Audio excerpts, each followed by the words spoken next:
अगर आप भी देखते हैं 1.5 लाख की वेतन वाली सरकारी नौकरी का सपना, तो जीके जीनियस पंकज के करेंट अफेयर के वीडियो को बनाओ अपना। दोस्तों, आज मैं आप सभी के लिए लेकर आया हूं 9 मई 2024 के करेंट अफेयर के सारे इम्पोर्टेंट क्वेश्चन। तो चलिए शुरू करते हैं।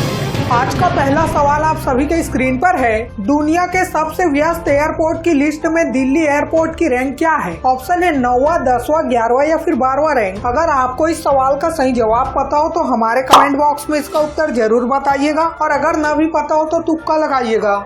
उत्तर है ऑप्शन बी, 10वां रैंक। एयरपोर्ट्स काउंसिल इंटरनेशनल वर्ल्ड ने हाल ही में दुनिया के सबसे व्यस्त हवाई अड्डों की लिस्ट जारी की है। दिल्ली का इंदिरा गांधी इंटरनेशनल एयरपोर्ट इस लिस्ट में 10वें नंबर पर है। वहीं पर अटलांटा अंतर्राष्ट्रीय हवाई अड्डा शीर्ष स्थान पर है, और इसके बाद पहली बार दुबई इंटरनेशनल हवाई अड्डा है, जो डालस फोर्ट वर्थ इंटरनेशनल हवाई अड्डे को पछाड़कर दूसरे स्थान पर कब्जा किया है। इस रैंकिंग में लंदन का होक्थो हवाई अड्डा चौथे और टोक्यो का हनेडा हवाई अड्डा 5वें स्थान पर है। तो अगला और दूसरा सवाल है, हाल ही में सीबीआई में संयुक्त निदेशक के रूप में किसे नियुक्त किया गया है? ऑप्शन है आदेश कुमार पांडे, अनुराग कुमार, नमन ओझा या फिर अभिषेक सिन्हा जी को। उत्तर है ऑप्शन बी, अनुराग कुमार। कार्मिक और प्रशिक्षण विभाग मतलब डीओपीटी द्वारा जारी किए गए एक आदेश के अनुसार आईपीएस अधिकारी अनुराग कुमार को केंद्रीय जांच ब्यूरो मतलब सीबीआई में संयुक्त निदेशक के रूप में नियुक्त किया गया है। सीबीआई में संयुक्त निदेशक के पद पर अनुराग कुमार की नियुक्ति 5 साल के संयुक्त कार्यकाल के लिए यानी 24 फरवरी 2027 तक की गई है। तो अगला और तीसरा सवाल है, हाल ही में Bharat BrahMos supersonic cruise missile की आपूर्ति किस देश को कर रहा है? ऑप्शन है नेपाल, फिलीपींस, थाईलैंड या फिर बांग्लादेश।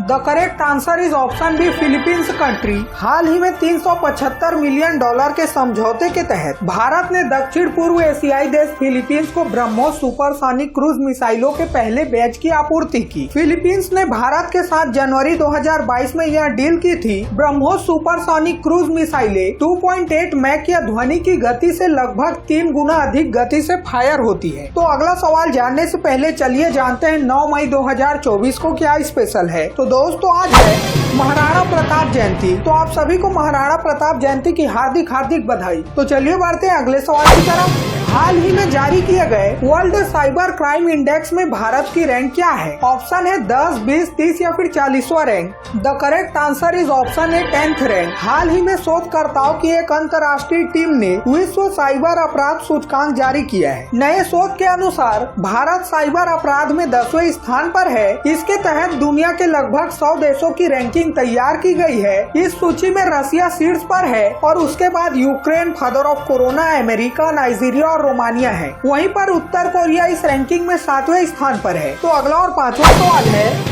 आईपीएल इतिहास में सबसे बड़े टीम स्कोर का अपना ही रिकॉर्ड किस टीम ने तोड़ा? ऑप्शन है Sunrisers Hyderabad, Delhi Capitals, royal Challengers Bengaluru या फिर चेन्नई सुपर किंग। उत्तर है ऑप्शन है सनराइजर्स हैदराबाद। सनराइजर्स हैदराबाद ने आईपीएल इतिहास में सबसे बड़े टीम स्कोर का अपना ही रिकॉर्ड तोड़ दिया। बेंगलुरु के एम चिन्नास्वामी स्टेडियम में रॉयल चैलेंजर्स बेंगलुरु के खिलाफ 287 का स्कोर बनाया, जो एक नया रिकॉर्ड टोटल है। इसी सीजन में हैदराबाद ने मुंबई इंडियंस के खिलाफ 277 का रिकॉर्ड बनाया था। तो अगला सवाल जानने से पहले, अगर आपको भी अपने जिंदगी में बहुत सारे रिकॉर्ड तोड़ने हैं तो इस वीडियो को लाइक और चैनल को सब्सक्राइब या फॉलो करके कमेंट में इस वीडियो के लास्ट में पूछे गए सवाल का जवाब जरूर बताइएगा। तो अगला सवाल है, एएसबीसी एशियाई अंडर 22 और युवा मुक्केबाजी चैंपियनशिप 2024 में भारतीय युवा मुक्केबाजों ने कितने स्वर्ण पदक जीते? ऑप्शन है 3, 4, 5 या फिर 6। उत्तर है ऑप्शन सी 5। 5 युवा भारतीय मुक्केबाजों ने एएसबीसी एशियन अंडर 22 और यूथ बॉक्सिंग चैंपियनशिप 2024 में स्वर्ण पदक जीते, जिसमें Brijesh Tamta,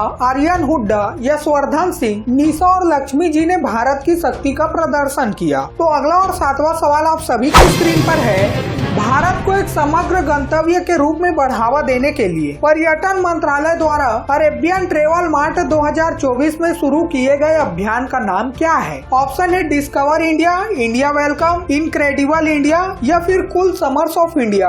the correct answer is option D, cool summers of India. Bharat सरकार के पर्यटन मंत्रालय ने दुबई में आयोजित अरेबियन ट्रेवल मार्ट 2024 में कूल समर्स ऑफ इंडिया अभियान शुरू किया। इस डिजिटल अभियान का उद्देश्य इस धारणा जनता को चुनौती देना है कि भारत गर्मियों में यात्रा के लिए बहुत गर्म है। अभियान के माध्यम से पर्यटन मंत्रालय भारत में ताजा और कम ज्ञात स्थल, विशेष रूप से पहाड़ी रिसोर्ट्स और हिमालय पर प्रकाश डालता है। ग्रीष्मकालीन छुट्टियों के लिए उपयुक्त भारत के ठंडे सुखद क्षेत्रों को प्रदर्शित करके इस अभियान का उद्देश्य संयुक्त अरब अमीरात मतलब यूएई और व्यापक मीना मतलब मध्य पूर्व और उत्तरी अफ्रीका क्षेत्र से पर्यटकों को आकर्षित करना है। राष्ट्रीय न्यायिका अकादमी भोपाल का नया निदेशक किसे नियुक्त किया गया है? ऑप्शन है अशोक कुमार, दीपक मिश्रा, अनिरुद्ध बोस या फिर अजय चावला जी को। उत्तर है option C Anirudh Bose. Supreme court ने न्यायमूर्ति अनिरुद्ध बोस को राष्ट्रीय न्यायिका अकादमी मतलब एनजेएसी भोपाल का निदेशक नियुक्त किया है। सुप्रीम कोर्ट के मुख्य न्यायाधीश DY चंद्रचूड़ ने सेवानिवृत्ति न्यायाधीश के सम्मान में आयोजित कार्यक्रम के दौरान यह घोषणा की। अब चलिए बात कर लेते हैं एनजेएसी की। तो इसकी स्थापना 1993 में की गई थी। यह भारत सरकार द्वारा वित्त पोषित और सुप्रीम कोर्ट के निर्देशों के तहत संचालित संस्थान है। सिकल सेल रोग के लिए जीन थेरेपी उपचार का नाम क्या है जो दुनिया के पहले व्यक्ति केंड्रिक क्रोमेर को प्राप्त हुआ था? ऑप्शन है hemogenic cure cycle, gene correct या फिर लाइफजेनिया।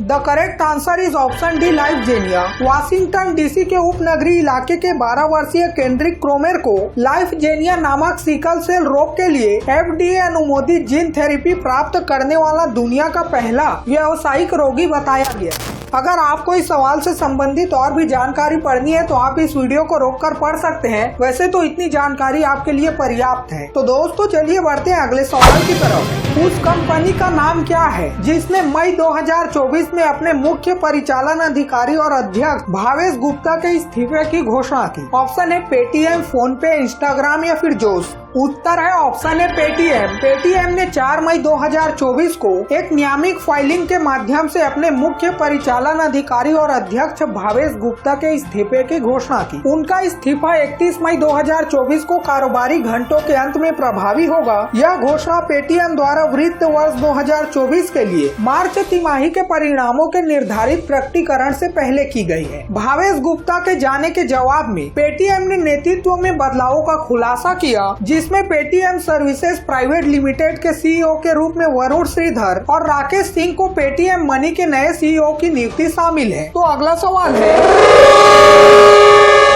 बजर बजने के कारण आज की प्रश्नोत्तरी यहीं पर समाप्त करनी पड़ेगी। उससे पहले चलिए जानते हैं कल के सवाल का सही जवाब क्या था। कल के सवाल का सही जवाब है ऑप्शन ए लेबनान। यूरोपीय संघ ने लेबनान देश में आर्थिक संकट के बीच $1 अरब की सहायता की घोषणा की है। तो दोस्तों चलिए देखते हैं आज का सवाल क्या है।